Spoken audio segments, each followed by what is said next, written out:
কি হয়েছে? ডেকেছিস কেন? আর কে তোর সাথে খারাপ ব্যবহার করেছে? মিলন একা কান্না করতে করতে প্রীতিকে দেখিয়ে দিল।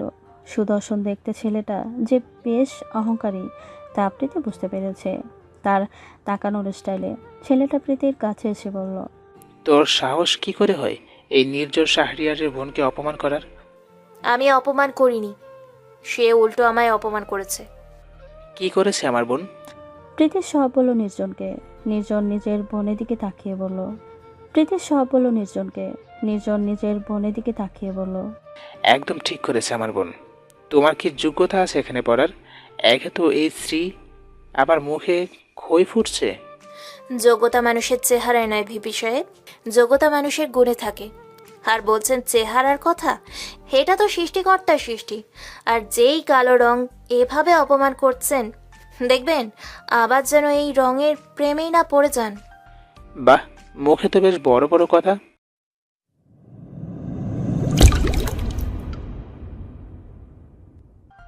আমার চোখের সামনে আমার মা বাবার খুন হয়েছে।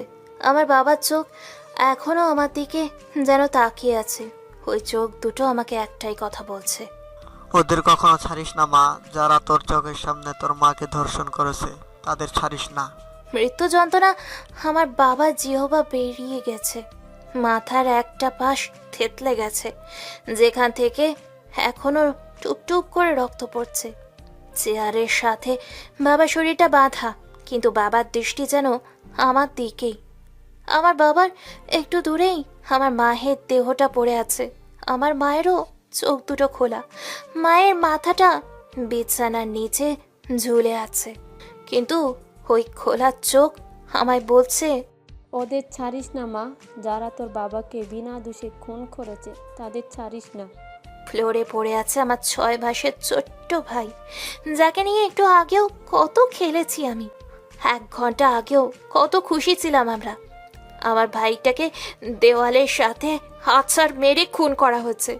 ওর ছোট মগজটা ছিটকে পড়ে আছে ফ্লোরে, মুখটা চেনা যাচ্ছে না, পুরোটাই থেতলে গেছে। আমি সব দেখেছি আলমারির ভিতরে বসে।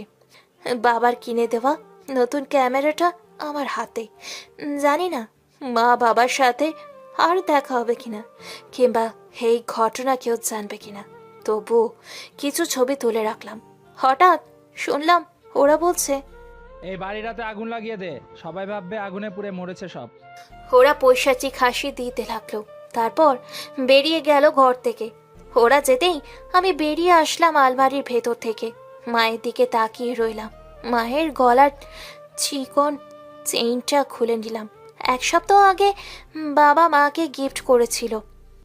বাবার কাছে গেলাম, তারপর বাবার খোলা চোখ দুটোর দিকে তাকিয়ে রইলাম। বাবার হাতের একটা আংটি খুলে নিলাম। ছোট ভাইটার কাছে গেলাম, ওর মরা দেহটা কোলে নিলাম। তারপর ওর কপালে একটা চুমু দিলাম। আমার চোখ দুটো থেকে 1 ফোঁটা নোনা জল গড়িয়ে পড়ল। আমি রক্ত ভয় পাই খুব, কিন্তু আজ ভয় পাচ্ছি না। হঠাৎ নাকে প্রচণ্ড পোড়া গন্ধ পেলাম। ভাইয়ের লাশটা ফ্লোরে রেখে বাইরে এলাম। দেখলাম বাড়িতে আগুন ছড়িয়ে পড়েছে। কিছুক্ষণের মধ্যে হয়তো আগুন ছড়িয়ে যাবে পুরো বাড়িতে। ওরা চলে গেছে। বাবার লাশের কাছে এলাম। বাবা চোখের দিকে তাকিয়ে বললাম, ওদের আমি ছাড়বো না বাবা। প্রীতিলতা কাউকে ছাড়বে না। আমি আবারও ফিরে আসবো বাবা, দেখা হবে আবারও। জানি না ভাইয়ার সাথে ওরা কি করবে, কিন্তু ছাড়বো না ওদের আমি। আমার প্রাণহীন বাবার মুখে যেন হাসি ফুটল। আমার কল্পনায় আমি তা এঁকে নিলাম। এদিকে আগুন ছড়িয়ে গেছে। প্রীতি উঠে দাঁড়ালো। 8 বছরের ছোট্ট প্রীতি বাড়ির পেছনে দরজা দিয়ে ছুট লাগলো। পিঠে ছুটছে যত তাড়াতাড়ি সম্ভব। বড় ভাইয়ের স্কুলের সামনে প্রীতি দাঁড়ালো, কিন্তু তার যে আসতে দেরি হয়ে গেছে। তার ভাই আবেগ যে শত্রুদের গাড়িতে উঠে গেছে। কি করে ভাইকে বাঁচাবে প্রীতি জানে না। ওরা যে বন্ধুরূপী শত্রু। প্রীতি কান্না ভেঙে পড়ল। আর যে কেউ তার রইল না। বিশাল পর্দায় 14 বছর আগে তোলা ছবিগুলো এক এক করে দেখছে প্রীতি। আগে এই ছবিগুলো দেখলে সে কান্না করতো, কিন্তু এখন আর কাঁদে না। এখন সে এই ছবিগুলো দেখে শক্তি সঞ্চয় করে। মাথাটা একপাশে কাত করে আছে সে, হাতে সিগারেট জ্বলছে, চোখ দুটো লাল হয়ে গেছে। 14 বছর আগের প্রীতি এখন আর নেই। প্রীতি আগে রক্ত দেখতে ভয় পেত, কিন্তু এখন সে রক্ত দেখে আনন্দ পায়। প্রীতিলতা চেয়ারে হেলান দিয়ে বসে আছে আর সামনে থাকা বিশাল পর্দা দিকে তাকিয়ে আছে। হঠাৎ তার মোবাইলটা বেজে ওঠে। প্রীতি ফোনটা রিসিভ করতেই ওপাশ থেকে বলে ওঠে, ম্যাডাম, আপনার কথা মতো ঢাকা যাওয়ার সব ব্যবস্থা হয়ে গেছে। আর 4 দিন পর আপনার ফ্লাইট। একজন সফল সিআইডি অফিসার হওয়ার আপনাকে যেতে দেওয়া হচ্ছে। ঢাকাতে কয়েক বছর যাবৎ হত্যা, গুম, ধর্ষণ বেড়েই চলেছে, কিন্তু অপরাধীদের গ্রেফতার করা হচ্ছে না ঠিক মতো।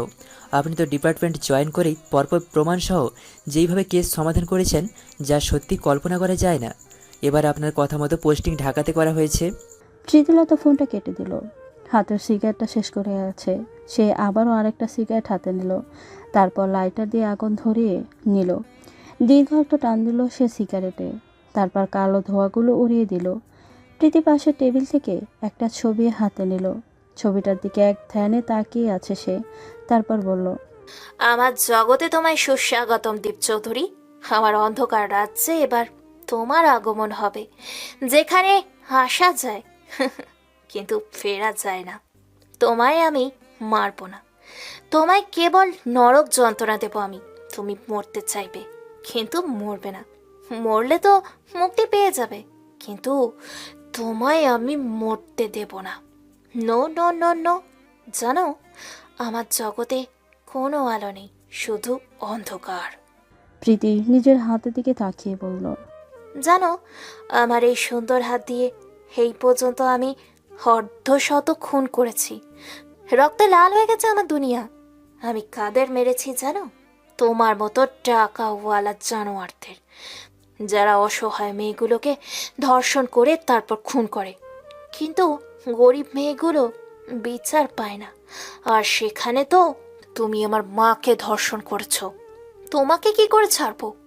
প্রীতি থামলো, তারপর বলল, আজ আমার 50টা খুন পূর্ণ হয়েছে। এই দেখো, একটু আগে একটাকে ওপারে পাঠিয়ে দিয়েছি। শালা একটা 7 বছরের মেয়েকে ধর্ষণ করেছিল, তাই ওকে ওর শাস্তি দিয়ে দিলাম। জানো, ও মরার আগে কি বলেছে? আমি নাকি সাইকো। হ্যাঁ, আমি নাকি পাগল। ওর একটা একটা আঙুল কেটেছি আর আস্তে আস্তে মেরেছি। 3 ঘন্টা সময় নিয়ে মেরেছি, কিন্তু আমার রাজ্যের বাইরে আমি একজন সৎ সিআইডি অফিসার। প্রীতি পৈশাচিক হাসি হাসতে লাগলো, তারপর বলল, হ্যাঁ, আমি সাইকো। হ্যাঁ, আমি পাগল। আমি রক্তের জন্য পাগল দীপ চৌধুরী। তোমার মতো জানোয়ারদের রক্ত আমি আনন্দ পাই, আমার পৈশাচিক সুখ পাই, কিন্তু আমাকে প্রথমের রক্তর স্বাদ তুমিই দিয়েছ। এবার তোমার রক্তের স্বাদ নেবে প্রীতিলতা। কাগজের ছবিটা হাতে দিয়ে টুকরো টুকরো করে ফেলল প্রীতি। তারপর পাশে পড়ে থাকা লাশটার কাছে গেল, একটা পৈশাচিক হাসি দিয়ে বলল, কি রে, কেমন লাগছে এবার? তোকে ওপারে পাঠিয়ে দিয়েছি, এবার তোকে গুম করে দেব। কেউ কোনোদিন আর খুঁজে পাবে না তোকে। তারপর প্রীতি নিজের কাজ শুরু করতে লাগলো। আবেশ চৌধুরী বিশাল এক বাড়ির সামনে দাঁড়িয়ে আছে।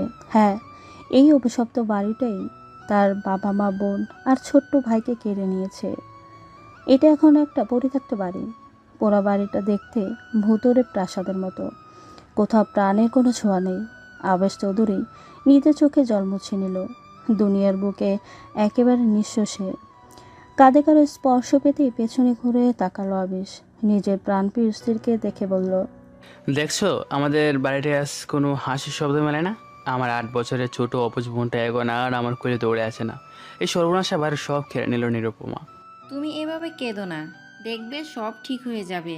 বাবুরা কাঁদছে, চল বাড়ি যাই, রাত অনেক হয়েছে। অন্যদিকে প্রীতি নিজের বারান্দা দাঁড়িয়ে আছে। চারিদিকে অন্ধকার। হঠাৎ আর মনে হলো কেউ ওর পাশে এসে দাঁড়িয়েছে। প্রীতি মুচকি এসে বলল, কি ব্যাপার বাবা, আজও এলে যে? তোমাকে না আসতে না করেছি? ঘুমাসনি কেন এখনো? ঘুম আসে না, ঘুমালে তোমাদের দেখতে পাই, সব জীবন্ত লাগে। কেন এত কল্পনা সাজাস আমাদের নিয়ে? আমরা শুধুই তোর কল্পনা। তোমরা আমার কল্পনা নও। এই পর্যন্ত যতজনকে খুন করেছিস সবাই তোকে সাইকো বলেছে। তুই রক্তের নেশায় পাগল হয়ে গিয়েছিস প্রীতিমা। প্রীতি চিৎকার করে বলল, আমি পাগল নই, না আমি পাগল নই, আমি সাইকো নই, আমি কাউকে কল্পনা করি না। প্রীতি পাশে তাকিয়ে দেখলো কেউ নেই। সকালবেলা সোনালি আলো চোখে পড়তেই প্রীতলতার ঘুম গেল। নিজেকে বারান্দার পাশে আবিষ্কার করলো সে। কাল রাতে একা একা চিৎকার করতে করতেই হয়তো ঘুমিয়ে গেছে। প্রীতি ফ্রেশ হয়ে অফিস চলে গেল। অফিসের সবাই তাকে অনেক ভালোবাসে। সবার দুঃখে প্রীতি যেন ছায়ার মতো পাশে থাকে, কিন্তু কারোর সাথে কখনো খুব একটা কথা বলে না। কে কখনো প্রীতিকে হাসতে দেখেনি। প্রীতির বাড়িতেও কেউ যায়নি আজ অব্দি। বরাবরের মতোই বড্ড রহস্যময় সে। প্রীতি কিছু ফাইল দেখে নিল। হঠাৎ একজন অফিসার তার সামনে নতজানু হয়ে দাঁড়ালো, তারপর বলল, ম্যাডাম, আপনাকে এসিপি স্যার জরুরিভাবে ডেকেছেন। প্রীতি মুখে কিছু বলল না। এসিবির রুমের দিকে হাঁটা দিল। দরজার সামনে যেয়ে বেল বাজাতেই ওপাশ থেকে আওয়াজ এলো, ভেতরে আসো। প্রীতি ভেতরে ঢুকতেই বৃদ্ধা এসিপি বলল, কেন তুমি ঢাকাতে যেতে চাচ্ছ বলো? আর তুমি যে এই কেসটি হাতে নিয়েছো সেটা কোনো সাধারণ কেস নয়। আর কেউ যদি ভুলে ওই কেসটাতে হাত দিয়েছে তাহলে একদিনের মধ্যে ছেড়ে দিয়েছে। ওইসব পুলিশদের পিছুটান আছে, কিন্তু আমার কোনো পিছুটান নেই। আর কিছু বলবেন আপনি স্যার? আর তোমাকে কতবার বলবো, আমাকে স্যার ডাকবে না, আমাকে বাবা ডাকবে। আর কতবার জিজ্ঞাসা করবো তোমার ব্যাপারে? বাড়িতেও থাকো না এখন, কি করো বাইরে? আর তুমি সিলেটেও থাকবে না এখন বলছো। তোমাকে 4 দিন পর প্লেনের টিকিট কেটে দিয়েছি। আমার কোনো কথা তুমি শোনো না। আপনার থেকে চলে যাচ্ছি কারণ আমি আপনাদের ভালোবাসি। আমার অন্ধকার রাজ্যের ছায়া আপনাদের ওপর ফেলতে চাই না। আর আমার সম্পর্কে সময় হলেই জানতে পারবেন, আর আমি সময় মতো যোগাযোগ করব। না গেলে হয় না, এখানে সবাই তোমাকে ভালোবাসে। প্রীতি কিছু বলল না। এসিপি আবারও বলল, একটা কথা বলবো, রাখবে প্রীতিমা? চেষ্টা করব, বলুন। সিগারেট আর না খেলে হয় না, প্রতিদিন এত এত সিগারেট খাও। তোমাকে অনুরোধ করছি, তুমি এইটা ছেড়ে দাও। এটা ছাড়া সম্ভব না। কেন সম্ভব না? প্রীতি চোখ লাল হয়ে উঠল। ওর হাত পা কাঁপতে লাগলো। ভয়ঙ্কর কিছু অতীত চোখের সামনে ভেসে উঠল। চোখে পানি জমে এসে গেল। আহ, কি কষ্ট! প্রীতি নিজের প্যান্টের ভেতর থেকে খুব দ্রুত একটা সিগারেট বের করে টানতে লাগলো। সে কাঁপছে খুব করে। এসিবি প্রীতির কাছে এসে বলল, আমাকে একটু খুলে বল না রে মা, কি হয়েছে তোর? প্রীতির অস্বাভাবিক আচরণ শুরু হয়ে গেল। স্যার, একটা 6 মাসের বাচ্চাকে যদি এই সিগারেট দিয়ে পোড়ানো হয় তাহলে তার কেমন লাগবে স্যার? খুব কষ্ট, তাই না স্যার?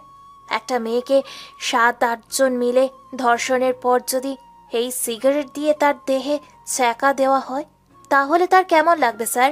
আর তাও যদি আপনারই পরিবারের সাথে এমন হয় তাহলে আপনার কেমন লাগবে স্যার?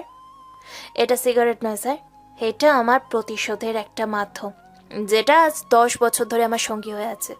কি পাগলের মতো বলছো? কে কাকে সিগারেট দিয়ে পড়েছে? আর কিসেরই প্রতিশোধ? এসিপির শরীর যেন কাটা দিয়ে উঠল। না না, কাউকে কিছু বুঝতে দেওয়া যাবে না। আমাকে সবার সাথে স্বাভাবিক থাকতে হবে। প্রীতি হঠাৎ স্বাভাবিক হওয়ার চেষ্টা করলো। আমাকে যেতে হবে স্যার। ভালো থাকবেন। আর 14 বছর আমাকে মেয়ের মতো ভালোবেসেছেন।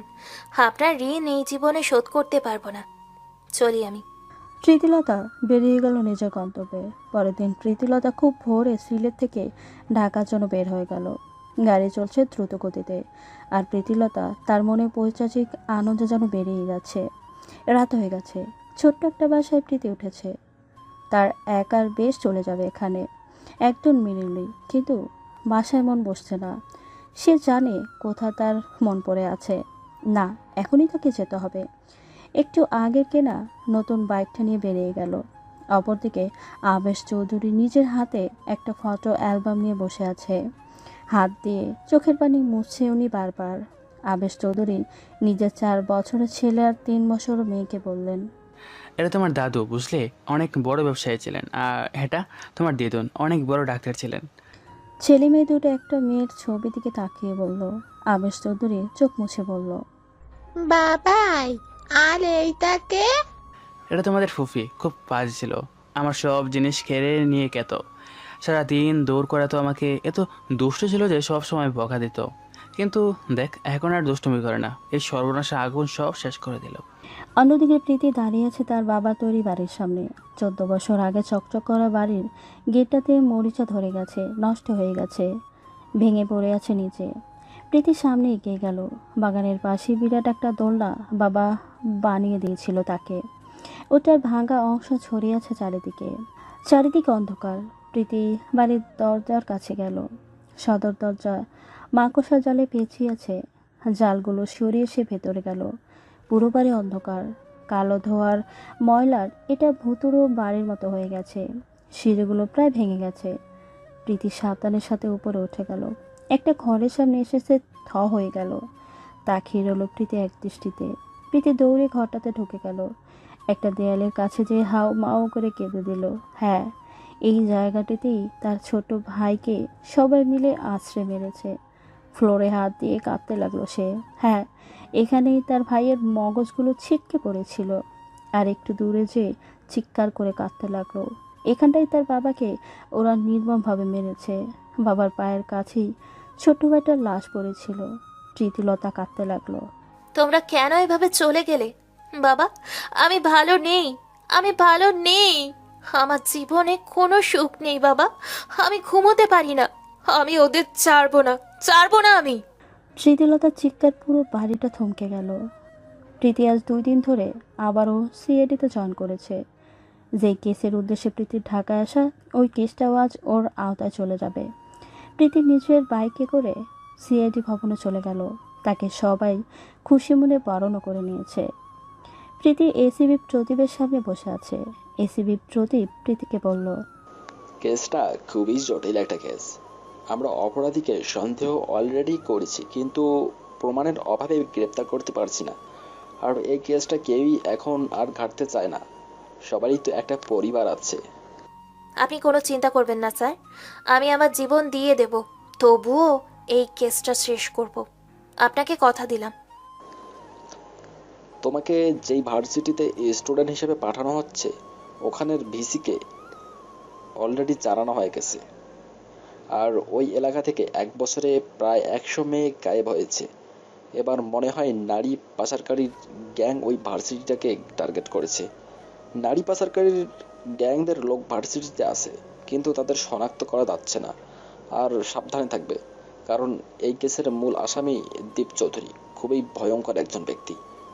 সে নিজ স্বার্থের জন্য সব করতে পারে। ভার্সিটিতে অবশ্যই ছদ্মবেশে যাবে, কেউ যেন টের না পায়। আর তুমি সিআইডি অফিসার। আর একটা কথা, আজ 3টায় কর্নেল ওসমান তোমার সাথে দেখা করতে আসবে। কর্নেল ওসমান নামটা শুনেই প্রীতি থমকে গেল। ওর চোখ লাল হয়ে উঠেছে।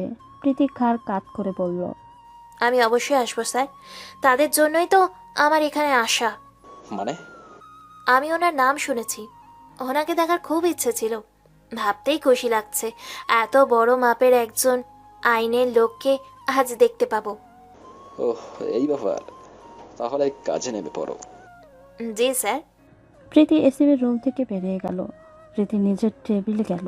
তারপর নিজের জুনিয়র অফিসার শান্তকে কল দিয়ে আসতে বলল। জুনিয়র অফিসার আসতে প্রীতি বলল, আজ 5টার মধ্যে দীপ চৌধুরী ফ্যামিলির সব তথ্য আমাকে দেবে। আমি যেন এসে দেখি সব ক্লিয়ার। জি ম্যাম, আপনি যেভাবে বলবেন। এবার যাও। অফিসার যেতেই প্রীতি হাসতে লাগলো। হঠাৎ ওর হাসি বন্ধ হয়ে গেল। মুখে হিংস্রতা ফুটে উঠেছে। খুব তাড়াতাড়ি দেখা হচ্ছে দীপ চৌধুরী। কর্নেল ওসমান, তোমাকে তো আমি কুকুর দিয়ে খাওয়াবো। রেডি হও নিজের মৃত্যুর জন্য। প্রীতি নিজে অফিসের কাজ 1টার মধ্যে শেষ করলো। তারপর বাড়ি চলে গেল, কেননা আজ তার প্রথম শিকার কর্নেল ওসমান আসছে। নিজেকে ওই নারী লোভী ওসমানের সামনে ঠিক করে প্রেজেন্ট করতে হবে। তো ওকে না মারলে কেসটা সমাধান করা যাবে না। প্রীতি নিজেকে আয়না দেখছে। হ্যাঁ, তার এই সুন্দর চেহারার পেছনে একটা হিংস্র পাখিনী লুকিয়ে আছে। প্রীতি বাঁকা হেসে বেরিয়ে গেল। অপরদিকে আবেশ নিজের চাচার সাথে কথা বলছে। আবেশের আপন বলতে এই একজনই আছে। আবেশের অফিসে তিনি এসেছেন। আবেশ নিজের চাচাকে বলল, এ সময় না জানিয়ে কেন এলেন চাচ্ছু? আমাকে বললেই তো হতো, আমি নিজে চলে যেতাম। তার প্রয়োজন নেই। শুনলাম তোমার সব সম্পত্তি নাকি তুমি তোমার ছেলে মেয়েকে দিয়ে দিচ্ছ। জি চাচু, বলা তো যায়, কখন কি হয়ে যায়। তাই এখনই সব ওদের নামে দিয়ে দেব। বাবাও তো আমাদের 3 ভাই বোনের নামে সব সম্পত্তি লিখে দিয়েছিলেন, আর তার 2 দিন পরেই মারা গেলেন। আলো কখন কাকে নিয়ে যায় তা তো কেউ বলতে পারে না। আবেশের চাচা আরও কিছুক্ষণ কথা বলে পেরিয়ে গেল। আবেশের অফিস থেকে বের হয়ে তিনি গাড়ি ড্রাইভ করতে করতে বলল, সব মরবে, কাউকে বাঁচতে দেব না আমি। এতদিনের প্ল্যান আমি এভাবে নষ্ট হতে দেব না, কিছুতেই না। দুপুর 3টা বাজে। কর্নেল ওসমান সিআইডি ভবনে চলে এসেছে। প্রীতিও আজ কালো স্যুট বুট পরে এসেছে। হয়তো তার এই কালো রঙের পোশাক দ্বারাই ওসমানকে নিজের দিকে আকৃষ্ট করবে আর তারপর নিজের রাজ্যে বন্দী বানিয়ে রাখবে। প্রীতির দিকে লালসাপূর্ণ দৃষ্টিতে কর্নেল ওসমান তাকিয়েছে, আর প্রীতি আবেগময়ী হাসির ব্যবহার পেছনে হিংস্রতার খেলা। ওসমানের সাথে প্রীতির অনেক ভাব জমে গেছে। ওসমানও যেন প্রীতির দিকে ইচ্ছে করে বেশি ঘেঁষছে। দীপ চৌধুরীকে যে নতুন সিআইডির ব্যাপারে সব জানাতে হবে। ওইদিকে হুঁশ নেই ওসমানের। সে তো নিজের মেয়ের বয়সী প্রীতির রূপে জমেছে। প্রীতি ওসমানের কাছে যেয়ে আস্তে করে বলল, আপনার সাথে দেখা হয়ে ভালোই লাগছে স্যার। ভাবতেই পারিনি এভাবে দেখা হবে। যদি কিছু মনে না করেন একটা কথা বলি। হ্যাঁ হ্যাঁ বলো। আপনার ফোন নাম্বারটা একটু দেবেন? ফ্রি থাকলে কল দেবো মাঝে মাঝে। তোমার যখন ইচ্ছে কল করো, আমি মাইন্ড করবো না বিউটিফুল। প্রীতি মুচকি হাসি দিয়ে চলে গেল। তাদের এই ফিসফিসিয়ে কথা কেউ শুনতে পেল না। অন্যদিকে দীপ চৌধুরী ওসমানকে কল দিয়ে যাচ্ছে, কিন্তু সে রিসিভ করছে না। সে তো প্রীতির সাথে ক্লোজ হতে ব্যস্ত। আবেশ চৌধুরীর চাচা বাসায় এসে ভাঙচুর শুরু করেছে। তার মাথা ঠিক নেই। তাকে এই অবস্থা দেখে তার স্ত্রী আর ছেলে দৌড়ে আসে। তার স্ত্রী মিস ডায়না বললেন, এ কি করছো তুমি? পাগল হয়ে গিয়েছো নাকি? হ্যাঁ, আমি পাগল হয়ে গিয়েছি। আবেশ ওর সম্পত্তি নিজের ছেলেমেয়ের নামে করে দিচ্ছে সব। আর কত সহ্য করতে বলছো আমাকে? অন্যদিকে ওসমান ফোন ধরছে না, আমার মাথা খারাপ হয়ে যাবে আমার।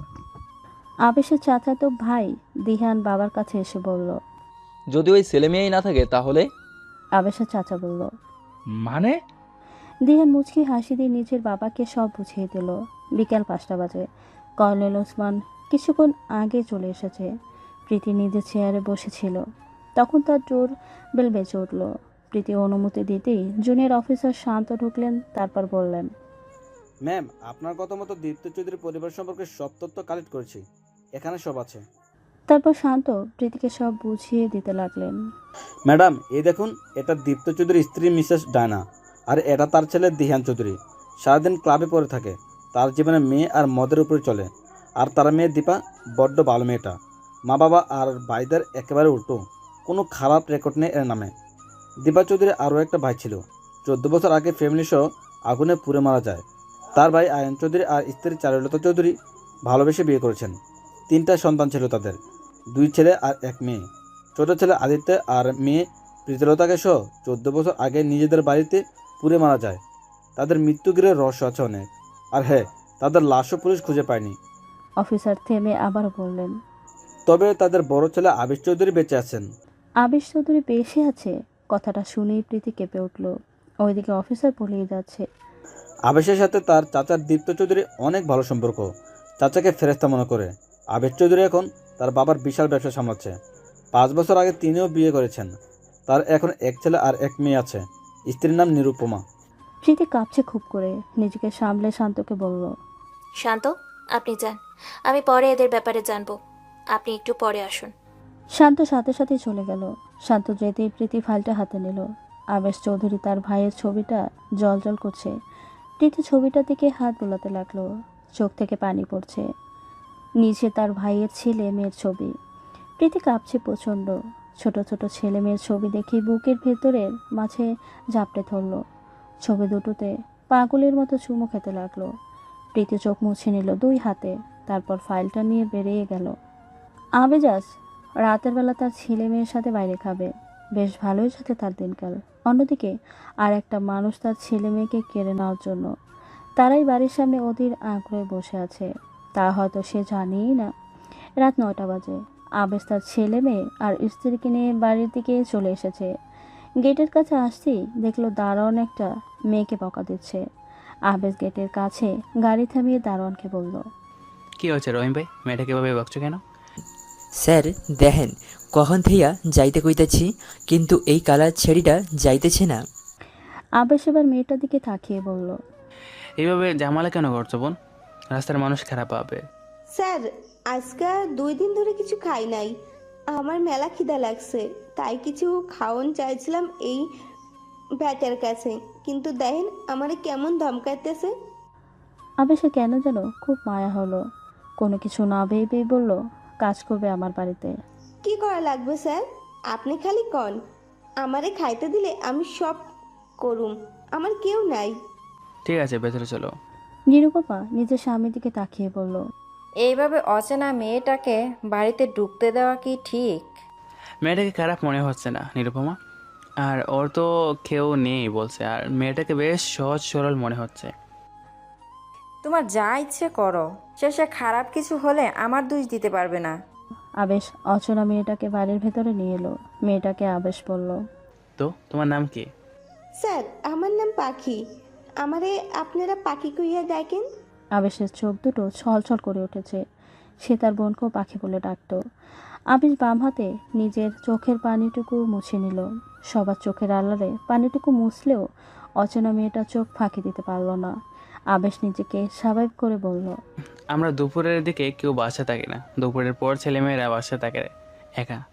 বাধ্য হয়ে স্কুলে দিয়েছি এই ছোট বয়সে। ওদের মা আর আমি বাইরে থাকি। তুমি যদি দুপুর থেকে বিকাল পর্যন্ত ওদের দেখো তাহলে খুব ভালো হয়। আগে যে ছিল সে ওদের বকাঝোকা করতো অনেক, তাই বাদ দিয়ে দিয়েছে। পাখি নামের মেয়েটা বলল, স্যার আজ থেকে আপনি ভাবেন আপনার বইন, আমিও গো নিজের পোলাপানের মতো আদর করুম। আপনি চিন্তা করেন না। ঠিক আছে, আর এই নাও 2000 টাকা, কিছু খেয়ে নিও। মেয়েটা টাকাগুলো নিল না। তারপর বাড়ি থেকে বেরিয়ে গেল। আবেশের বাড়ি থেকে বেরিয়ে মেয়েটা কিছু দূর হাঁটলো। তারপর একটা প্রাইভেট কারের ভেতরে ঢুকে গেল। নিজের ফোনটা বের করে মেয়েটা কাউকে কল করলো। তারপর বলল, স্যার কাজ হয়ে গেছে। বাচ্চা দুটো খুব তাড়াতাড়ি ওপরে পাঠিয়ে দেওয়ার ব্যবস্থা করে ফেলেছি। ওই আবেশ চৌধুরী শুধু বোকা না, একদম হাদারাম আবেশ চৌধুরী। আর আপনার কথা মতো আমার নাম পাখি বলেছি। বলত তার নিজের মরা বোনের কথা চিন্তা করে চোখের জলও ফেলেছে। আপনার কথা মতো আমি সব করে ফেলবো, আমাকে কেউ সন্দেহ করবে না। সাবধানে সব করবে, জেসিকা বিনিময়ে 2 কোটি পাবে। Okay sir. রাত 12টা বাজে। প্রীতির দীপ চৌধুরীর বাড়ির দেয়াল খুব সাবধানে টপকে নিল। গাছটা গভীর ঘুমে আছে। প্রীতির ধারণা অনুযায়ী দোতলার দক্ষিণ দিকে দীপ চৌধুরী থাকে। প্রীতি আস্তে আস্তে লোহার রেলিং ধরে বারান্দায় প্রবেশ করলো। যদিও কাদের ব্যাগটার জন্য তার একটু কষ্ট হয়েছে, দীপ চৌধুরী ঘুমাচ্ছে এখনও। প্রীতি নিজের পকেট থেকে চেতনানাশক স্প্রেটা বের করলো। তারপর খুব সাবধানে দীপ আর তার বউর মুখে স্প্রে করে দিল। স্প্রে করার 5 মিনিট পর প্রীতি দুজনের কোমরে চিমটি কাটলো, কিন্তু না, তাদের হুঁশ নেই। এবার প্রীতি নিজের কাঁধের থেকে ব্যাগটা খুললো। ব্যাগের ভেতরে থেকে কিছু জিনিস বের করলো। তারপর নিজের কাছে লেগে গেল। 2 ঘন্টার মতো প্রীতি নিজের কাজ করে নিল। তারপর একটা বাঁকা হাসি দিল। প্রীতি বেরিয়ে গেল আবারও বারান্দা দিয়েই। পরের দিন সকাল 9টা বাজে। প্রীতি নিজেকে একবার আয়না দেখে নিল। না, তাকে দেখে কেউ আর সুন্দরী বলবে না। মেকআপের কি জাদু! সুন্দর মানুষটাও কেমন কুৎসিত বানিয়ে দিয়েছে। প্রীতিকে সকল সাজে একদম কুচকুচে লাগছে। প্রীতিকে নকল সাজে একদম কুচকুচে লাগছে। চোখে মোটা ফ্রেমের চশমা, পরনে গোল একটা ঠিলা জামা। প্রীতি নিজেকে একবার আয়না দেখে বেরিয়ে পড়ল। প্রীতি দাঁড়িয়ে আছে একটা বড় ভার্সিটির সামনে। প্রীতি কিছু না ভেবে ভেতরে পা বাড়ালো। সবাই তার দিকে কেমন করে যেন তাকিয়ে আছে, যেন কালো এলিয়েন শেপ। হয়তো এত কুৎসিত মেয়ে তাদের ভার্সিটিতে একটাও নেই। প্রীতি যাচ্ছিল, হঠাৎ তার মাথায় কিছু একটা ঠাস করে পড়ল। প্রীতি মাথায় আহ করে শব্দ করলো। তার নিজের কপালে হাত দিয়ে চেপে ধরলো। তারপর বাম দিকে তাকিয়ে দেখলো একদল ছেলে মেয়ে দাঁড়িয়ে আছে। ছেলে মেয়েগুলোর মধ্যে একজন বেশ সুদর্শন, প্রথম সুদর্শনে প্রেমে পড়ার মতো। ছেলেটা বাইকের উপর বসে আছে। প্রীতিকে তার দিকে তাকিয়ে থাকতে দেখে ছেলেটা বলল, এইভাবে টেপ টেপ করে তাকিয়ে আছো কেন? ভার্সিটিতে নতুন নাকি? জি। প্রীতি বোকা বোকা চেহারা করে বলল, কপালে যে পাথরটা পড়েছে ওটা আমি মেরেছি। এখন থেকে আমাদের দেখলে সালাম দেবে, বুঝছো তো? তা কোন ইয়ারে? 3rd ইয়ার ভাইয়া। আপনি কোন ইয়ার? একদম ভাইয়া বলবে না মামনি। আর তোমার যা স্মৃতি তাতে সমস্যা নেই, আস্তে আস্তে আমার ব্যাপারে জানতে পারবে। যাও। প্রীতি মাথা নেড়ে চলে গেল। প্রীতি তারপর চলে গেল ডিসির রুমে। ডিসিকে প্রীতি নিজের পরিচয় দিলেই তিনি বললেন, আমি গোলাম মোস্তফা, এই ভার্সিটির ভিসি। তুমি এখানের মেয়েদের বাঁচাও মা। আমি কাউকে কিছু বলতেও পারছি না। আমাকে আর 3 মাসের মধ্যে 200 মেয়েকে পাচারকারীদের হাতে তুলে দিতে হবে, নইলে আমার পরিবারকে নাকি শেষ করে দেবে। আমার মাথায় এখন কিছুই কাজ করছে না। আপনি ভয় পাবেন না, কোনো কিছু হবে না। ওরা এখন আমাকে যা বলবে আপনি শুধু হ্যাঁ বলবেন, আর আমার ব্যাপারে কাউকে কিছু বলবেন না। যা করার আমি করব। আর হ্যাঁ, আমার যখন যার ব্যাপারে তথ্য লাগবে আপনি ঠিক তখন তা জোগাড় করে দেবেন।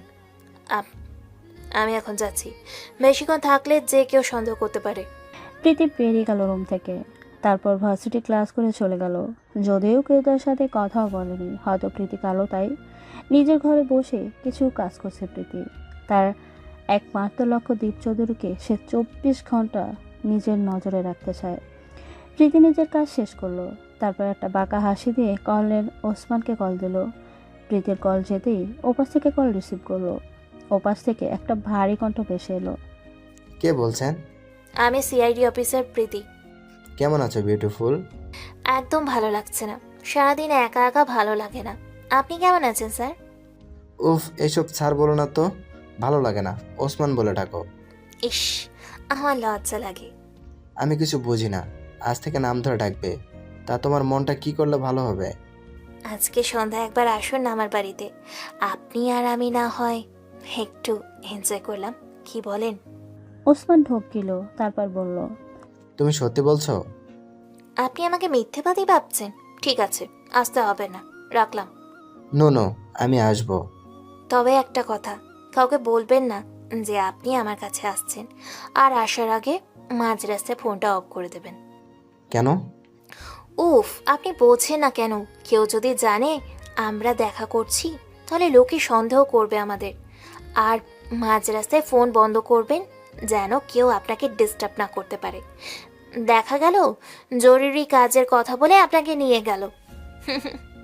ওকে ওকে, তুমি যেমন বলবে। প্রীতি ফোন রেখে দিল, তারপর ওসমানের জন্য বাকি আয়োজন শুরু করলো। অপরদিকে আবেশের বাড়িতে আসার নতুন মেয়েটার প্রতি সবাই বেশ খুশি। বাচ্চারাও তাকে আপন করে নিয়েছে। আবেশ আজ বাসায় এসে দেখে মেয়েটা তার ছেলে মেয়েদের সাথে খেলছে, না সে ভুল কাউকে নিয়ে আসেনি। অপরদিকে মেয়েটার মনে চলছে অন্য কিছু। এই ভালো ব্যবহারের পিছনে হয়তো অন্য কিছু লুকিয়ে আছে। সন্ধ্যা পার হয়ে গেছে, প্রীতির আয়োজন শেষ। নিজের মা বাবার ছবি হাতে নিয়ে বলল, আজ আমি আমার প্রথম লক্ষ্যকে স্বীকার করব, তোমরা আমার জন্য দোয়া করো। ওদিকে কলিং বেল বেজে উঠল। প্রীতির ছবিটা ডয়ারে রেখে দরজা দিকে চলে গেল। প্রীতি দরজা খুলে একটা নেশালো দৃষ্টি ওসমানের উপর নিক্ষেপ করলো। ওসমানের যেন প্রাণ ঝাঁঝায় অবস্থা প্রীতিকে দেখে। সাদা ফ্রকে একদম পরীর মতো লাগছে। প্রীতি ওসমানকে নিজের বাড়িতে অতি সম্মানের সহিত ঢুকালো, তারপর তাকে সোফায় বসতে দিয়ে বলল, আসতে কোনো সমস্যা হয়নি তো? না না, কোনো সমস্যা হয়নি, তুমি বললে রোজ আসতে পারি আমি। আপনার ফোনটা কি খোলা? না না, তোমার কথা মতো বন্ধ করে ফেলেছি। ও আচ্ছা, কাউকে এখানে আসার কথা বলেছেন? না, কেউ জানে না। আর তখন যে কল করলে ওইটা তোমার নাম্বার? এটা সময় হলেই জানতে পারবেন। আপনার জন্য আমি একটা স্পেশাল শরবত বানিয়েছি, আমি বরং ওইটাই নিয়ে আসি। কিছুক্ষণ পর প্রীতি একটা ট্রেতে করে শরবত নিয়ে এলো, তারপর বলল, আসুন স্যার, আপনাকে খাইয়ে দেই। তুমি আমাকে খাইয়ে দিবে? কেন খাবেন না? দাও খাইয়ে, তোমার হাতে বিষও খেতে পারি। ওসমান এক চুমুকে সব শরবত খেয়ে নিল, কিন্তু একে শরবত খাওয়ার পর তার মাথা ঘুরছে, সব খোলা দেখছে সে। তারপর আর কিছু মনে নেই তার। রাত 12টা বাজে। একটা ঘরে চেয়ারে ওসমান বাঁধা, ঘটাতে সামান্য আলো। ওসমান নিজের চোখ আস্তে আস্তে খুলল, কিন্তু কি নড়তে পারছে না সে, কিছু বলতেও পারছে না। তার মুখ যে বাঁধা। ওসমান সামনে তাকিয়ে কিছুটা অবাক হয়ে গেল। প্রীতি দাঁড়িয়ে আছে, কিন্তু তার একই অবস্থা। তার দিকে প্রীতি এমন ভয়ঙ্করভাবে তাকিয়ে আছে কেন? আর প্রীতির হাতে ওটা কি? প্রীতি ওসমানের দিকে তাকিয়ে নিজের কাজ আবার করতে লাগলো। ধারানো চাপাটি তাকে আরও ধার দিতে লাগলো, যেন এক নিমিষেই সে কোনো কিছু কেটে যাবে, এমনভাবে ধার দিতে লাগলো। প্রীতি চাপাটিটা একপাশে রাখলো, তারপর একটা কেচি হাতে নিল। ওসমানের কাছে যে ওর শার্টটা কাটতে লাগলো। ওসমানের শার্ট কাটতে কাটতে প্রীতি বলল, কিরে, অবাক হচ্ছিস নাকি? তোকে কেন এভাবে বেঁধে রেখেছি বুঝতে পারছিস না, তাই তো? আর আমি কি করছি তাও বুঝতে পারছিস না, তাই না? সব বুঝতে পারবি কিছুক্ষণের মধ্যে। ওসমানের শার্ট কেটে ফেলে দিল প্রীতি। একটু দূরে কয়লার আগুনে লোহার শিক গরম হয়ে লাল হয়ে আছে। প্রীতি হাতে গ্লাস পরে নিল, তারপর একটা শিক হাতে নিল। ওসমানের দিকে আস্তে আস্তে প্রীতি এগিয়ে আসছে। এদিকে ওসমান ছটপট করছে। প্রীতি বাঁকা এসে ওসমানের মুখের টেপটা খুলে দিল, তারপর ওর খোলা বুকে শিকটা চেপে ধরলো। ওসমানের বুকে শিকটা চেপে ধরতেই সে চিৎকার করে উঠল, আর প্রীতির মুখে বাঁকা হাসি। ওসমান সাড়া পাওয়ার জন্য ছটপট করছে। 2 মিনিট পর প্রীতি শিকটা উঠিয়ে নিল, তারপর ওসমানের চুলের মুঠি ধরে বলল, কি রে, কষ্ট হচ্ছে খুব? হ্যাঁ, ঠিক এইভাবেই আমার ভাই কষ্ট পেয়েছিল, ঠিক এইভাবেই আমার মা কষ্ট পেয়েছিল। প্রীতি কথাটা বলেই আর একটা শিক নিল, আর ওসমানের এলো পাথালি মারতে লাগলো।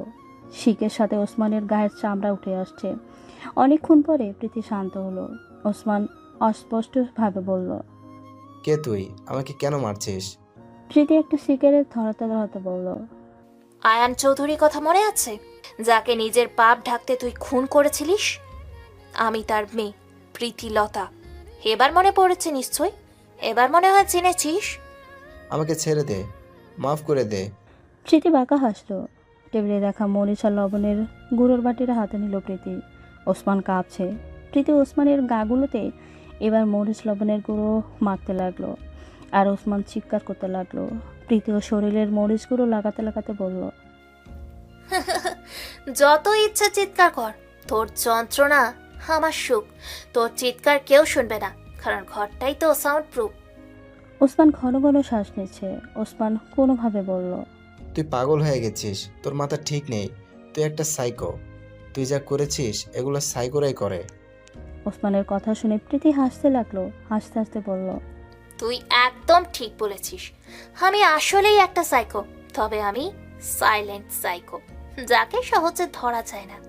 1.5 বছর মেন্টাল হসপিটালে ভর্তি, কি এমনি এমনি ছিলাম? জানিস, আমাকে ছাড়ার পর ওখানে ডাক্তার আমার পালিত এসপি বাপকে কি বলেছিল?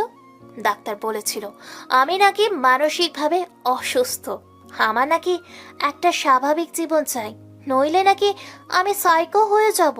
কিন্তু ডাক্তার তো জানে না যে আমি তখন অলরেডি সাইকো হয়ে গিয়েছি। তখন অলরেডি আমি 2টা খুন করে ফেলেছি। জানিস, তোর আগে আমি আরো 50টা খুন করেছি, আর তোকে নিয়ে 51টা হবে। ওসমান ভয়ে কাঁপছে। ওসমানের বেহাল দশা দেখে প্রীতি বলল, কিরে, ভয় করছে খুব? কষ্ট হচ্ছে তোর? তোকে আরো কষ্ট দেব আমি। এইভাবেই আমার মাকে কষ্ট পেতে হয়েছিল, যখন তোরা ধর্ষণের পর আমার মায়ের গায়ে সিগারেটের আগুন দিয়েছিলি। আমার ফুলের মতো অবুঝ ভাইটাও তোদের হাত থেকে রেহাই পায়নি। প্রীতি হঠাৎ করে কেঁদে দিল। তারপর ওসমানের কাছে যেয়ে বলল, হে, কেন করেছিস এমন? আমার বাবার সৎ ছিল, এটাই তার অপরাধ ছিল? আমার মা একজন সৎ ডাক্তার ছিল, এটাই তার অপরাধ ছিল? কিন্তু আমার ভাইটার কি অপরাধ ছিল? প্রীতি কাঁদতে কাঁদতে বলল, হে, কেন তোরা মারলি ওদের? আমি যে তখন খুব কষ্ট পাচ্ছিলাম, তোরা আমার পরিবারকে কেন শেষ করলি? প্রীতি 2 হাঁটুতে মুখ ঘুষে কাঁদতে লাগলো। হঠাৎ ওর কান্না বন্ধ হয়ে গেল। প্রীতি নিজের মাথা তুলল, ঘাড় একপাশে কাত করে প্রীতি বাঁকা হাসতে লাগলো। তারপর বলল, এবার আমার পালা। তাই তো তোর ফোন মাঝ রাস্তায় বন্ধ করতে বলেছি, যেন তোর ফোনের লাস্ট লোকেশন আন্দাজ করা না যায়, আমাকে যেন কেউ সন্দেহ না করে। তাই তোকে বলতে নিষেধ করেছি আমার কথা। আর আজ যে নাম্বারটা দিয়ে তোকে কল করেছি, ওইটা আজ আমি চুরি করেছি বাস থেকে, যেন আমাকে না ধরা যায়। আমাদের মতো সাইলেন্ট সাইকোরা সব আস্তে আস্তে করে। প্রীতি ওসমানের দিকে এগিয়ে আসছে। প্রীতি নিজের হাতে চাপাটা নিল, তারপর বলল, এই হাত দিয়ে তুই আমার মায়ের গায়ে হাত দিয়েছিস, তাই না? এই হাত দিয়ে তুই আমার বাবার মাথায় প্রথম আঘাত করেছিস। এই হাত দিয়েই তুই আমার ভাইয়ের গায়ে সিগারেট দিয়ে পুড়িয়েছিস। তোর এই হাত আমি রাখবো না, রাখবো না আমি। প্রীতি এক কোপে ডান হাতের কবজিটা কেটে ফেলল। ওসমান গগন ফাটানো চিৎকার করে উঠল। প্রীতির চেহারা এখন হিংস্রতা ভর করেছে। মায়ের চোখ দুটো আগুনের মতো লাল হয়ে গেছে। তুই আমার বাবাকে আগে আঘাত করেছিস, তাই না? আমার বাবা যতটা কষ্ট পেয়েছিল, আজ তার সব তোকে আমি ফেরত দেব। প্রীতি ওর পাশে থাকা লোহার রড দিয়ে ওসমানের মাথায় এলো পাথালি মারতে লাগলো। একের পর আঘাত দিতেই লাগলো। ওইদিকে ওসমানের মাথা যেন একপাশ থেতলে গেছে, সেই দিকে ওর হুঁশ নেই। একের পর এক আঘাত সে করতেই লাগলো। আজ ওর মাথায় খুন চেপেছে। ওসমান মারা গেছে। প্রীতি বাঁকা আসলো আবারও। তারপর ওসমানের রক্ত নিজের শরীরে মাখতে লাগলো। ওর মাথায় কাজ করতেছে না। রক্ত মাখা শরীরটা নিয়ে প্রীতি ফ্লোরে হাঁটু ভাঁজ করে বসে রইল। হঠাৎ মনে হলো কেউ যেন প্রীতিকে বলছে, কিরে আজও একটা খুন করলি? প্রীতি পাশে তাকালো। প্রীতি হেসে বলল, হ্যাঁ, আমি খুন করেছি। ওরা তোমাদের মেরেছে, এবার আমার পালা। আর তুমি বারবার কেন আসো আমার কাছে? তুমি জানো না ডাক্তার কি বলেছে? ডাক্তার বলেছে আমি নাকি কল্পনায় তোমাদের দেখি। এটা আমার মানসিক রোগ, আমি একটা মানসিক রোগী। যাও তুমি, যাও যাও, আমাকে একা থাকতে দাও, আমি একা থাকবো। প্রীতি কথাগুলো বলতে বলতে সামনের দিকে তাকালো। না, এখন আর কেউ নেই। প্রীতি ওসমানের লাশের কাছে গেল। তারপর ওর লাশটা গুম করার কাজে লেগে পড়ল। পরের দিন প্রীতি নিয়োগ করে ভার্সিটির দিকে রওনা দিল। আজ তার মনটা অনেক ভালো। ভার্সিটিতে যেয়ে প্রীতি নিজের ক্লাসে ঢুকছিল। হঠাৎ করে একটা মেয়ে ওকে ল্যাং মারল। প্রীতি পড়ে গেল। প্রীতি উঠে সামনে তাকালো। তার সামনে একটা মিনি স্কার্ট পরা মেয়ে দাঁড়িয়ে আছে, আর পাশেই সবাই হাসছে। প্রীতিকে উদ্দেশ্য করে মডার্ন মেয়েটা বলল, এই কালো বুটটা এখানে কি করছে রে? পাশ থেকে একটা ছেলে বলল, আমাদের এখানে নতুন এসেছেও, তুই কাল আসিসনি, তাই জানিস না মিলা। সবাই আবার ওকে নিয়ে হাসতে লাগলো। প্রীতি কাউকে কিছু বলল না। সে মাথা নিচু করে আছে। নিজের ব্যাপারে কাউকে কিছু বুঝতে দেওয়া যাবে না। প্রীতি কিছু বলল না, বরং মুচকি এসে চলে গেল। অন্যদিকে প্রীতিকে ফেলে দেওয়া মেয়েটা অবাক হলো। অন্য কেউ হলে তো তার সাথে ঝগড়া করতো, কিন্তু এই মেয়ে কোথায় কোনো কথাই বলল না। প্রীতি ক্লাস শেষ করে ক্যান্টিনে চলে যায়। বড্ড ক্ষুধা লেগেছে তার। সকালে কিছু খাওয়া হয়নি। ক্যান্টিনে যেয়ে প্রীতি একটা চেয়ারে বসলো। এরপর এক প্লেট নুডলস অর্ডার করলো। খাবার প্রীতির সামনে চলে এসেছে। প্রীতি চামচ দিয়ে খাবার মুখে দিবে এমন সময় সকালের মিলা নামের মেয়েটা আবারও সামনে এলো। প্রীতি এক পলক ওর দিকে তাকিয়ে আবারও খাবারে মনোযোগ দিল। কিন্তু প্রীতি খাবার মুখে দেওয়ার আগেই মিলা এক প্যাকেট মরিচের গুঁড়ো ঠেলে দিল খাবারের। প্রীতি খাবারের দিকে তাকিয়ে আছে। মিলা তার সঙ্গীদের সাথে দাঁড়িয়ে হাসতে হাসতে বলল, কুকুরের পেটে যেমন গিয়ে হজম হয় না, ঠিক তেমনি তোর পেটও এই ক্যান্টিনে খাবার ঢুকবে না, কালো বুধ একটা। মিলে কথাটা বলি প্রীতির সামনে চেয়ারে বসলো। প্রীতি এখনও খাবারের দিকে তাকিয়ে আছে। প্রীতি এবার মিলার দিকে তাকিয়ে বাঁকা আসলো। তারপর ঘাড় কাত করলো। প্রীতির এই হাসিটা অস্বাভাবিক লাগছে মিলার কাছে। চামচ দিয়ে প্রীতি মরিচের গুলো নুডলসে মাখাতে লাগলো। তারপর চামচ দিয়ে রক্তের মতো লাল নুডলসগুলো খেতে লাগলো। মিলা সহ বাকি সবাই অবাক চোখে প্রীতির দিকে তাকিয়ে আছে। এত ঝাল একটা মানুষ কিভাবে খেতে পারে? প্রীতি খেতে খেতে মিলার দিকে তাকালো। ওর চোখ দুটো লাল টকটকে হয়ে আছে। প্রীতি বাঁকা হেসে বলল, আমার দিকে হাত বাড়িও না, ও হাত পুড়ে যাবে। আমার থেকে দূরে থাকো। আর কি বলে? আমার পেটে এখানের খাবার ঢুকবে না? আমি চাইলে যে কি কি করতে পারি তা তোমার ধারণাতেই নেই। তাই কেটে পড়ো এখান থেকে। আমার সাথে এখানে কেউ ভয়ে মাথা তুলে কথা বলে না, আর তুমি আমাকে ভয় দেখাচ্ছ? জানো আমার ভাই এখানের ভিপি। তোমার ভাই সিপি হোক আর যেই হোক, তাকে আমি ভয় পাই না। দাঁড়াও, আমি এখনই ভাইকে ডাকছি। এই তোরা আমার ভাইকে ডেকে নিয়ে আয়। প্রীতি বসে আছে একটা চেয়ারে আর বই পড়ছে। একটু আগে কয়েকটা ছেলে মেয়ে মিলার বড় ভাই দীপিকে ডাকতে গেছে। হঠাৎ একটা পুরুষ কণ্ঠ প্রীতির কানে ভেসে এলো। পরিচিত কণ্ঠ বুঝতে পেরেই প্রীতি মাথা তুলে তাকালো। লোকটাকে দেখে প্রীতির রাগ হলো। এই বজ্জাত লোকটা নাকি এখানে ডিপি। ছেলেটা এসেই মিলাকে বলল, কি হয়েছে? ডেকেছিস কেন? আর কে তোর সাথে খারাপ ব্যবহার করেছে? মিলা একা কান্না করতে করতে প্রীতিকে দেখিয়ে দিল সুদর্শন দেখতে ছেলেটা যে বেশ অহংকারী তা প্রীতি বুঝতে পেরেছে তার তাকানোর স্টাইলে। ছেলেটা প্রীতির কাছে এসে বলল, তোর সাহস কি করে হয় এই নির্জন শাহরিয়ারের বোনকে অপমান করার? আমি অপমান করিনি, সে উল্টো আমায় অপমান করেছে। কি করেছে আমার বোন? প্রীতি সব বলল নির্জনকে। নির্জন নিজের বোনের দিকে তাকিয়ে বলল, প্রীতি সব বলল নির্জনকে। নির্জন নিজের বোনের দিকে তাকিয়ে বলল, একদম ঠিক করেছে আমার বোন। তোমার কি যোগ্যতা আছে এখানে পড়ার? একে তো এই শ্রী, আবার মুখে খই ফুটছে। যোগ্যতা মানুষের চেহারায় নয় ভিপি সাহেব, যোগ্যতা মানুষের গুণে থাকে। আর বলছেন চেহারার কথা, এটা তো সৃষ্টিকর্তার সৃষ্টি। আর যেই কালো রং এভাবে অপমান করছেন, দেখবেন আবার যেন এই রঙের প্রেমেই না পড়ে যান। বাহ, মুখে তো বেশ বড় বড় কথা। তা নাম কি? প্রীতিলতা আমার নাম। স্মৃতিলতা? তা স্মৃতিলতা, তোমার সূর্য সেন কোথায়?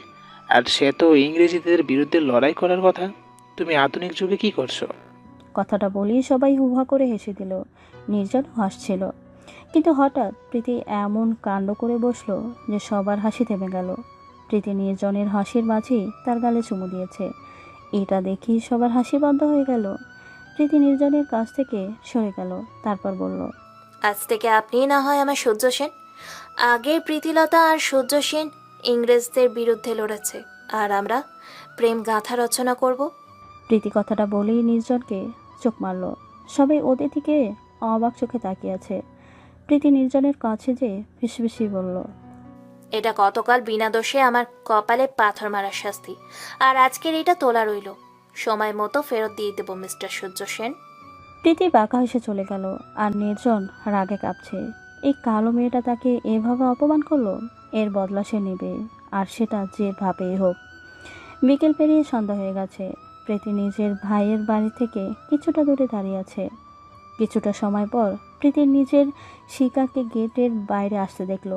প্রীতি বাঁকা আসলো, তারপর তার শিকারকে ফলো করতে লাগলো। রাস্তায় লোক নেই।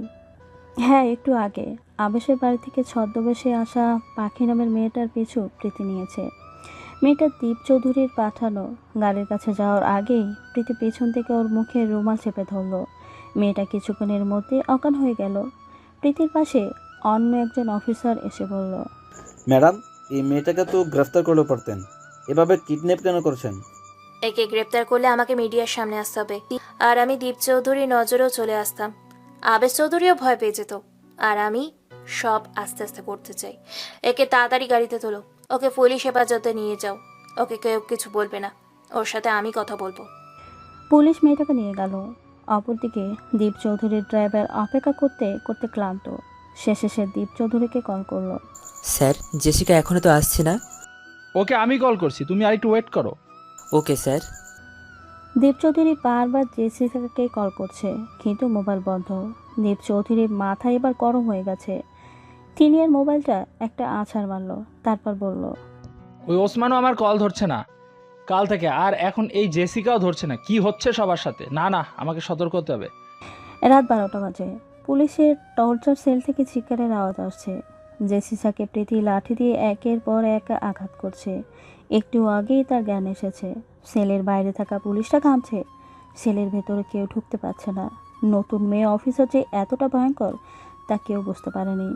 প্রীতির নির্মম আঘাত জেসিকার সহ্য করতে না পেরে বলল, আমাকে ছেড়ে দাও, আমি সব বলছি। কাঁপতে কাঁপতে বলল। প্রীতি পৈচাচিক হাসি দিয়ে বলল, এই তো এতক্ষণে মুখে বলি পড়েছে। বল, কেন গিয়েছিলি আবেশ চৌধুরীর বাড়ি? আবেশ চৌধুরীর চাচাতো ভাই আমাকে 2 কোটি টাকার বিনিময়ে ওই বাড়িতে পাঠিয়েছে আবেশ চৌধুরীর ছেলে মেয়েকে মারতে। কেন মারতে চাইছে ওদের? সম্পত্তির জন্য, কিন্তু আরও কারণ আছে, তা আমি জানি না। তোরা কবে বাচ্চা দুটোকে মারার প্ল্যান করেছিস বল? কাল ওদের কিডন্যাপ করে মারার প্ল্যান করা হয়েছে। তারপর আরও অনেক তথ্য জেসিকার কাছ থেকে প্রীতি জেনে নিল। তারপর ওকে ছেড়ে দিল। পরের দিন সকালে প্রীতি ঘুমিয়েছিল। হঠাৎ তার মোবাইল একটা কল এলো।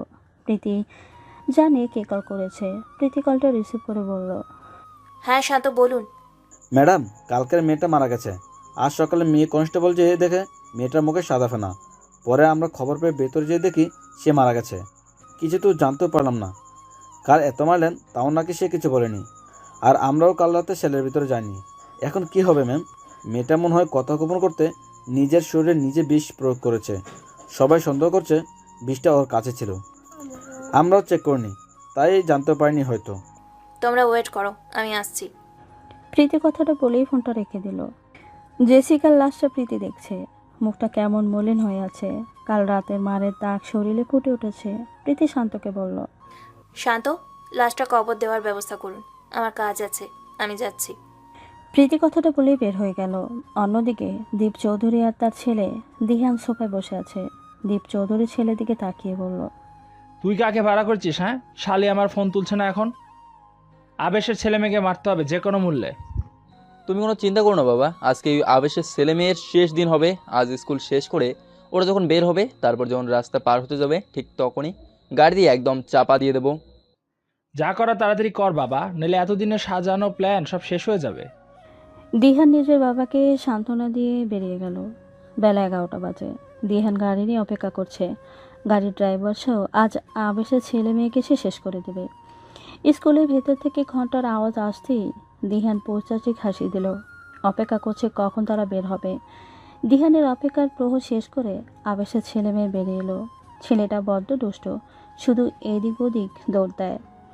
আবেশের ড্রাইভার ছেলেটাকে কোলে নিল আর মেয়েটার হাত ধরে রাস্তা পার হবে। আর এইদিকে দিহান তার গাড়ি স্টার্ট দিল। দিহানের গাড়ি অতি দ্রুত বেগে এগিয়ে আসছে ওদের দিকে। রাত 10টা বাজে। আবেশের বাড়িতে কান্নার রোল পড়ে গেছে। আবেশের স্ত্রী নিরুপমা ছেলে মেয়ের জন্য পাগল প্রায়। আবেশের অবস্থাও ভালো না, পাগলের মতো পুলিশের কাছে দৌড়াচ্ছে সারাদিন। নিজের ছেলে মেয়েকে হারিয়ে তার মাথাও ঠিক নেই। নিরুপমা পাগলের মতো বিলাপ করছে। আবেশকে দেখে নিরুপমা ছুটে আসে ওর কাছে, তারপর বলল, ওদের খোঁজ পেয়েছ? আবেশ মাথা নিচু করে রইল। নিরুপমা কাঁদতে কাঁদতে বলল, আমার ছেলে মেয়েকে এনে দাও, আমার তো ওদের ছাড়া কেউ নেই। এই তুমি কথা বলো, আমার ছোট ছোট ছেলে মেয়ে।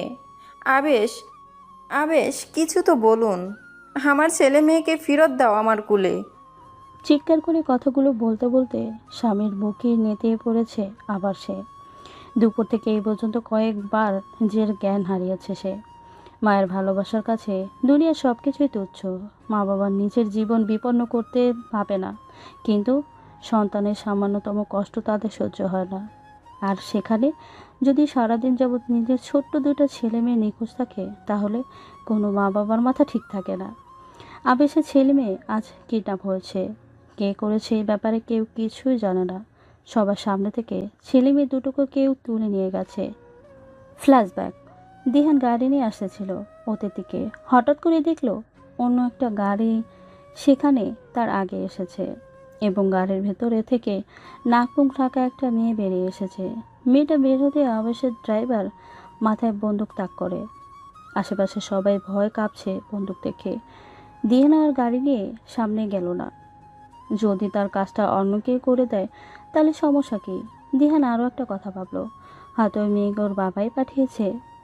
তাই দূরে বসে সব দেখতে লাগলো। ড্রাইভারের মাথায় বন্দুক ধরে মেয়েটা বলল, ছেলে মেয়ে দুটোকে গাড়িতে রাখো তাড়াতাড়ি। ড্রাইভার নিজের প্রাণ বাঁচাতে তাই করলো। মেয়েটা ড্রাইভারের মাথায় বন্দুক ধরেই গাড়িতে উঠে বসলো। তারপর ড্রাইভারকে ধাক্কা দিয়ে ফেলে দিল আর ছেলে মেয়ে দুটোকে নিয়ে চলে গেল। দিহান ফোন বোর করে ওর বাবাকে কল করলো। ফোন রিসিভ হতে দিহান বলল, বাবা তুমি তো পুরাই পাকা খেলোয়াড়। কী সব বাজে বাজে কথা বলছিস? কেন তুমি আমাকে আগে বললে না যে আবেশের ছেলে মেয়ে কিডন্যাপ করতে তুমি লোক পাঠাচ্ছ? কী সব উল্টাপাল্টা বলছিস? আমি কোনো লোক পাঠাইনি তো। তাহলে এইমাত্র যে আবেশের ছেলে মেয়েকে একটা মেয়ে কিডন্যাপ করে নিয়ে গেল? কি বলছিস? ওরা কোথায়? গাড়ি নিয়ে চলে গেছে বাবা। তাড়াতাড়ি পিছনে। দিহান গাড়ি নিয়ে ছুট লাগলো, কিন্তু ওই গাড়িটা আর খুঁজে পেল না। অন্যদিকে ড্রাইভার আবেশকে কল করে সব জানিয়ে দেয়। আবেশ কিডন্যাপারের কথা শুনেই ধপ করে বসে পড়ল। বর্তমানে আবেশের কাছে দীপ চৌধুরী এসে বলল, বৌমাকে ঘরে নিয়ে যা, আমি ডাক্তারকে কল করছি। পুলিশ ওদের খুঁজছে, চিন্তা করিস না। আবেশ হাত দিয়ে চোখের পানি মুছে স্ত্রীকে কোলে তুলে নিল। স্ত্রী আর সন্তান ছাড়া তার তো আর কেউ নেই। আল্লাহ কেন বারবার তার থেকে আপন জনকে কেড়ে নেয় আবেশ তা জানে না। স্ত্রীকে কোলে নিয়ে উপর উঠে গেল আবেশ। অন্যদিকে হঠাৎ করে দীপ চৌধুরীর মোবাইলে কল এসেছে। দীপ চৌধুরী হঠাৎ করে বিরক্ত হলো। কলটা রিসিভ করে দীপ চৌধুরী বলল, কে বলছেন? ওপাশ থেকে আওয়াজ এলো, আমি তো জম বলছি। কি সব আজে বাজে কথা বলছেন? কে আপনি? আবেশ চৌধুরীর ছেলে মেয়েকে আজ যে কিডন্যাপ করেছে আমি সে বলছি। বড্ড খারাপ লাগছে। তোমার প্ল্যানটা সাকসেস হলো না আজ, আজকের পর আর কখনো হবেও না। কে তুই? তাড়াতাড়ি বল। আপনি থেকে সোজা তুই? তোদের ভাড়া করা ওই জেসিকাকে উপরে পাঠিয়ে দিয়েছি। তোর প্রাণপ্রিয় বন্ধু ওসমানকেও ওপারে পাঠিয়েছি। সামনে তোর ছেলের পালা, রেডি থাক। তুই কে? এই তুই কে? চিৎকার করে দীপ বলল। ওপাশ থেকে এইবার শুধু একটা আওয়াজ দীপ চৌধুরীর কানে এলো, আর তা হলো প্রীতিলতা। তারপর ফোন কেটে গেল। দীপ চৌধুরী এসির মধ্যে ঘামতে লাগলো। তবে কি সে ফিরে এসেছে? 14 বছর আগে কি তাহলে সে মরেনি? কিন্তু চোখের সামনে সে প্রীতিলতাকে মরতে দেখেছে। তাহলে এটা কে? না না, এটা প্রীতিলতা হতেই পারে না। সে ধপ করে সোফায় বসে পড়ল। প্রায় 30 মিনিট পর আবেশের স্ত্রী নিরুপমা চোখ খুলে তাকায়। স্বামীর বুকে কান্নায় ভেঙে পড়ে সে। আবেশও কাছে স্ত্রীকে ধরে। প্রীতিও বাসায় এসেছে একটু আগে। ফ্রেশ হয়ে রান্নাঘরে গেল। তারপর কিছু খাবার রান্না করে নিজের ঘরে চলে এলো। তার সামনে দুটো পুতুল বাচ্চা বসে আছে। প্রীতির দিকে চোখ লাল করে গোল গোল করে তাকিয়ে আছে। তাদের মুখ বাঁধা। প্রীতি একটা ছোট লাঠি নিয়ে ছেলেটার সামনে বসলো। তারপর বলল, ক্ষুধা লেগেছে। ছেলেটা মাথা নাড়ালো, যার অর্থ হ্যাঁ। প্রীতি ছেলেটার দিকে ঝুঁকে বলল, আর চিৎকার করবে? যদি চিৎকার করো তাহলে ফ্যানের সাথে ঝুলিয়ে রাখবো, বুঝেছো? ছেলেটা মাথা নাড়ালো। প্রীতি মেয়েটার দিকে তাকিয়ে বলল, আর একবার যদি পালাতে চেষ্টা করো তাহলে হাত পা কেটে রেখে দেবো তোমার। প্রীতি ছেলে মেয়ের দুটোর হাত পায়ের বাঁধন খুলে দিল। তারপর ওদের হাত মুখ পরিষ্কার করে দিল। তারপর ছেলে মেয়ে দুটোকে কোলে নিয়ে ভাত মাখিয়ে দিয়ে খাইয়ে দিতে লাগলো। প্রীতি খোলা আকাশের দিকে তাকিয়ে আছে। ছেলে মেয়ে দুটো ঘুমিয়ে গেছে। একটু আগেই কত কাজ ছিল। তারা তাদের মায়ের কাছে যাবে। এত মায়ের কাছে কেন যেতে হবে? সে ওদের মেরেছে নাকি? ওরা সাথে একটু থাকলে কি এমন ক্ষতি হবে? কয়েকদিন পর তো এমনিতেই দিয়ে আসবে। প্রীতি ঘরে গেল। তারপর ছেলে মেয়ে দুটোকে নিচের বুকে নিয়ে চোখ বন্ধ করলো। এখন বেশ ভালো লাগছে প্রীতির। ফজরের আজান কানে আসতেই প্রীতির ঘুম ভেঙে গেল।